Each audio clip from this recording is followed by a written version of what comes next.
ఏపీలో నామినేటెడ్ సందడి ప్రారంభమైంది. పదవుల ఎంపిక కసరత్తు దాదాపు పూర్తయింది.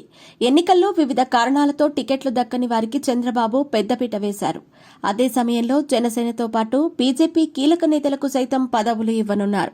3 పార్టీల మధ్య సమన్వయంతో పదవులు పంపకాలు చేపట్టనున్నారు. కూటమి ప్రభుత్వం అధికారంలోకి వచ్చి 2 నెలలు దాటుతోంది. పాలన సైతం గాడిన పడుతోంది. అభివృద్ధితో పాటు సంక్షేమ పథకాల అమలుపై ప్రభుత్వం ఫోకస్ పెట్టింది. అమరావతి రాజధాని నిర్మాణంతో పాటు పోలవరం ప్రాజెక్టు నిర్మాణాన్ని ప్రాధాన్యతాంశాలుగా తీసుకున్నారు. అదే సమయంలో ఏపీకి పెట్టుబడులను పెద్ద ఎత్తున ఆహ్వానిస్తున్నారు. సరిగ్గా ఇదే సమయంలో నామినేటెడ్ పదవుల భర్తీ పూర్తి చేయాలని కూడా భావిస్తున్నారు.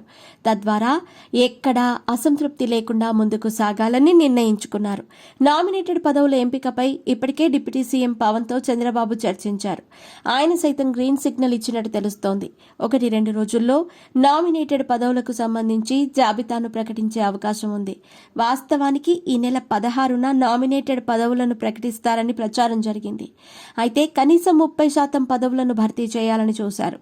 3 పార్టీల్లో కీలక నాయకుల పేర్లను పరిగణలోకి తీసుకున్నారు. ఎట్టకేలకు ఈ జాబితా కొలిక్కి వచ్చినట్టు తెలుస్తోంది. అందుకే పేర్లు ప్రకటించేందుకు సిద్ధపడుతున్నట్టు సమాచారం. ముఖ్యంగా టీటీడీ ట్రస్ట్ బోర్డు నియామకం దాదాపు ఖరారైనట్టు సమాచారం. చైర్మన్గా టీవీ5 అధినేత పిఆర్ నాయుడు పేరు ఖరారు చేసినట్టు తెలుస్తోంది. ట్రస్ట్ బోర్డు సభ్యులుగా తెలంగాణ వారి పేర్లు కూడా పరిగణలోకి తీసుకున్నట్టు సమాచారం.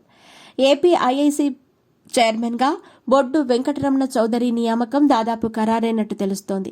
ఏపీఎస్ఆర్టీసీ చైర్మన్గా మాజీ మంత్రి దేవినేని ఉమామహేశ్వరరావు పేరును ఖరారు చేశారు. ఎన్నికల్లో ఆయన టికెట్ త్యాగం చేశారు. త్యాగానికి ఫలితంగా కీలకమైన ఆర్టీసీ చైర్మన్ పదవి కేటాయించినట్టు తెలుస్తోంది. ఏపీ టూరిజం డెవలప్మెంట్ కార్పొరేషన్ చైర్మన్గా నాదెళ్ల బ్రాహ్మణ చౌదరి నియామకం దాదాపు ఖరారైనట్టు తెలుస్తోంది. ఫుడ్ కమిషన్ చైర్మన్గా పార్టీ జాతీయ అధికార ప్రతినిధి పట్టాభి పేరు ఖరారు చేశారు. ఎన్నికల్లో ఆయన టికెట్ ఆశించారు, కానీ దక్కలేదు. షాప్ చైర్మన్గా పొలంరెడ్డి దినేష్ రెడ్డి పేరు ఖరారు చేశారు. మహిళా కమిషన్ చైర్పర్సన్గా రెడ్డి వాణి నియమితులయ్యే అవకాశం ఉంది. ఏపీ సీడ్ డెవలప్మెంట్ కార్పొరేషన్ చైర్మన్గా నీలయపాలెం విజయ్ కుమార్ ఎంపికైనట్టు తెలుస్తోంది.